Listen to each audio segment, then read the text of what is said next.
Hello అందరికీ. యూట్యూబ్‌లో videos పెట్టాలంటే అంత ఈజీ కాదండి.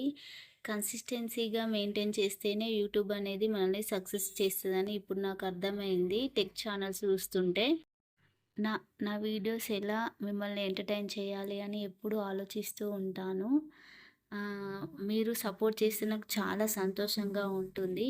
నా ఛానల్ ముందుకు తీసుకెళ్ళాలి అంటే మీ సపోర్ట్ నాకు చాలా అవసరం.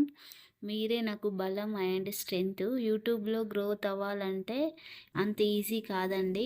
అందుకే ఈరోజు నుంచెల్లి ప్రతి ఒక్క వీడియో అప్‌లోడ్ చేద్దాం అనుకుంటున్నాను. వీక్లీ 2 వీడియోస్ అయితే వస్తాయి. లాంగ్ లెంత్ వీడియోస్ అంటే పెద్ద వీడియోస్ వస్తాయి. లాంగ్ వీడియోస్ అప్‌లోడ్ చేస్తేనే వాచ్ టైమ్ అనేది వస్తది. ఈ వీడియో మీకు నచ్చినట్లయితే ఖచ్చితంగా కామెంట్ అండ్ షేర్ చేయండి. నేను ఈవినింగ్ వ్లాగ్ మాత్రమే చూస్తా. నేనేం చేస్తా అనేది మాత్రమే నా పనులు చూస్తా.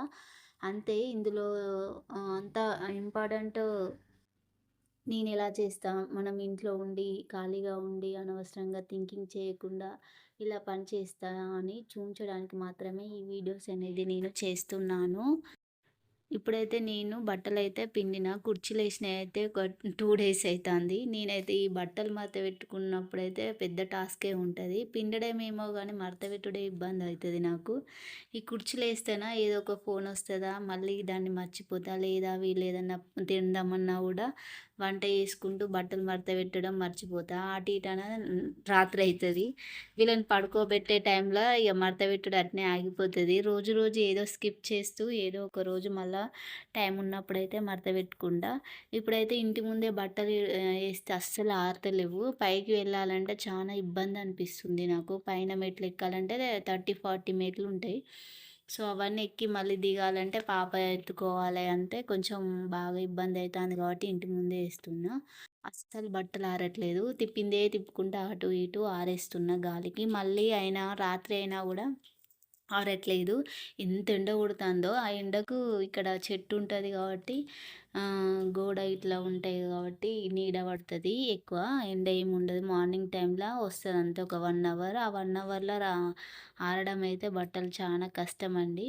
లాస్ట్‌కి ఏం చేస్తా నైట్ దాకా చూస్తా. నైట్ అయితే బయట మంచు కురుస్తది గదా! ఇంట్లోనే ఏస్తా నేను. ఇంట్లో ఏసి ఫ్యాన్ గాలికి తెల్లారేసరికి అయితే మా బట్టలైతే ఆరుతున్నాయి. బాగా ఇబ్బందిగా బాగా బట్టలైనప్పుడు మాత్రం నేను పైన మేడ పైన వేస్తా. అప్పుడు మంచిగా ఆరుతాయి. ఒక 3:00 వరకే ఆరిపోతాయి. మంచిగా ఎండ కొడితే గట్టిగా ఒక 2 గంటల లోపు మధ్యాహ్నం వరకైతే మంచిగా ఆరిపోతాయి బట్టలు. కానీ ఇంటి ముందేస్తే ఏ రాత్రైనా గూడా ఆరేయి. మళ్ళా ఫ్యాన్ గాలికేయాల్సిందే. ఇప్పుడైతే బోళ్ళయితే తోముతున్నా. ఈ బోళ్ళు తోమిన తర్వాత ఏం స్నాక్స్ చేయాలని బ్రెయిన్‌లో ఆలోచిస్తూనే ఉంటా. పిల్లలకి ఏం పెట్టాలి? మళ్ళీ చపాతీ చేస్తే ఏం కర్రీ వండాలి? అట్లా ఆలోచిస్తూనే ఉంటా. ఇగ తర్వాత ఏం చేయాలని చూస్తే ఇగ చపాతీ మాత్రమే ఉంది. చపాతీ చేద్దాం అనుకుంటున్నా. ఇప్పుడైతే ఈవినింగ్ 4 అవుతుంది. 4కైతే ఇగ గిన్నెలు తోముతున్నా. ఇగ తోమేసి మంచిగా సదురుకోవాలి. గిన్నెలు తోమైతే టబ్బులనే ఉంచుతా.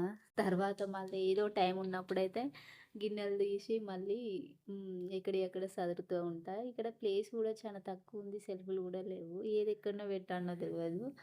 ఇగ గిన్నెలు కూడా తక్కువనే ఉంటాయి మా ఇంట్ల. ఇగ తీసిందే తీసి తోమిందే తోముకుంటూ ఉండాలి కాబట్టి ఎక్కువ తక్కువ ఉండేవి కాబట్టి కొంచెం ఇబ్బందే ఉంటది. సెల్ఫ్‌లు కూడా లేవు. ఇగ దాంట్లో అడ్జస్ట్ చేయడం అంటే మామూలు కాదు. ఎక్కువ నేను టబ్బులనే ఉంచుతా గిన్నెలు వేసే టబ్బులా. మీరు ఎంతమంది ఇలా చేస్తారో కామెంట్ చేయండి ఖచ్చితంగా. నా వీడియోస్ అసలు ఎక్కడెక్కడి నుంచి చూస్తున్నారో కూడా నాకు కామెంట్ చేయండి.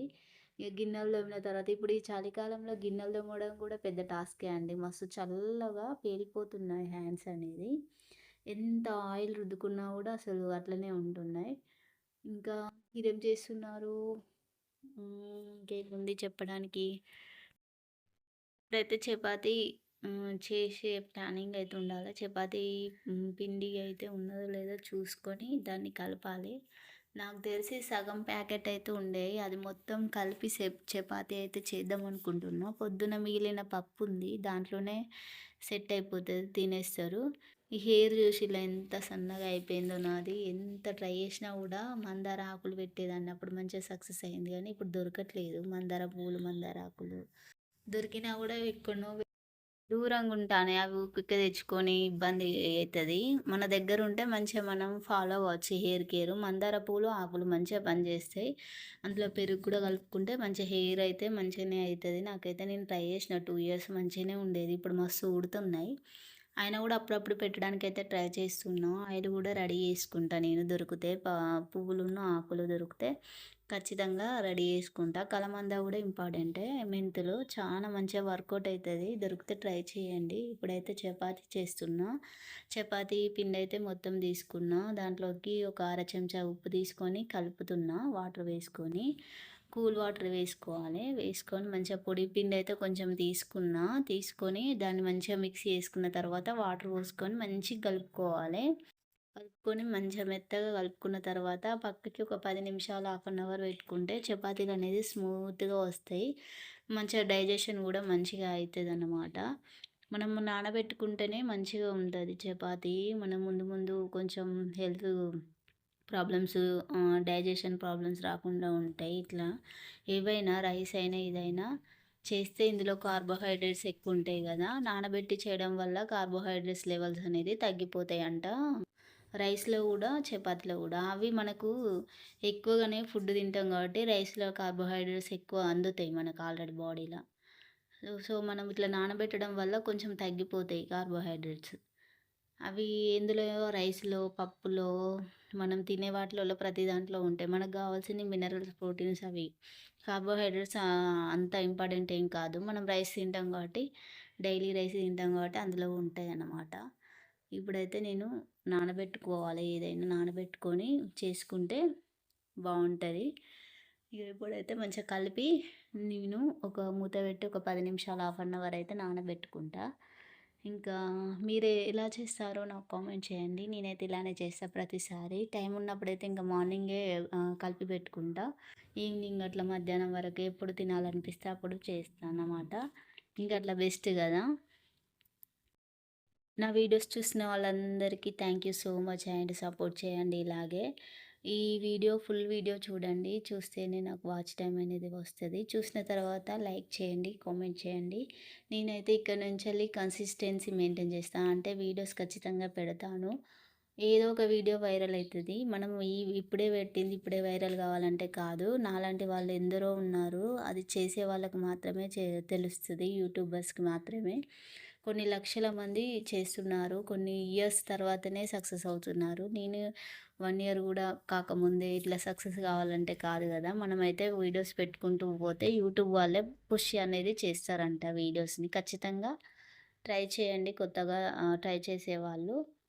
దీనికంటే కొంచెం ఓపిక మాత్రం అయితే చాలా ఉండాలి. స్ట్రెస్ ఎక్కువగా ఉంటది. టైటిల్ ఇయ్యాలే.